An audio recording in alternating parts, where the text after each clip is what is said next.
Hi, I'm Doug Griggs. I'm with the Flying Aces Club, and I teach a middle school after-school program building and flying rubber power model airplanes. I responded to a question on the Gillows Facebook group the other night and promised a quick video on one of the things I teach the kids that I think is very important, and that's how to support the fragile structure when you sand. So I've got here the wing from a Gillows Cub kit. I've actually already sanded this one, but I'll demonstrate the basic principles here.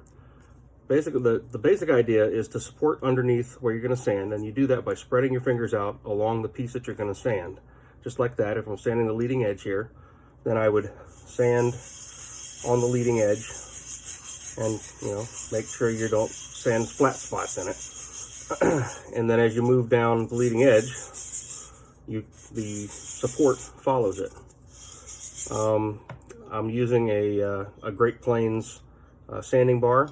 It's one of my favorite tools in the box. Basically, it's just a piece of sandpaper glued to a flat piece of aluminum, and a piece of sandpaper glued to a nice flat block of wood works just as well. That's what my kids use. You also use this to fair out the surfaces, and one of the tricks there is to never sand straight along like this or straight like this, because you can catch the edge of the block on the structure.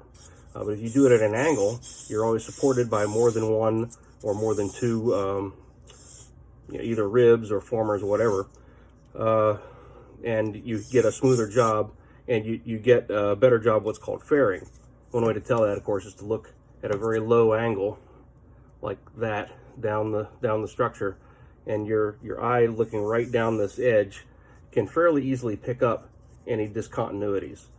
And things like along this trailing edge, I think you can see a light change basically as the edge picks up a taper right behind the ribs.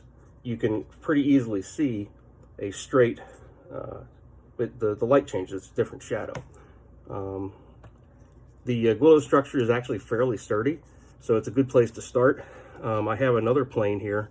This one is a nickel scale. It's a 10-inch wingspan, and that is some fragile stuff there.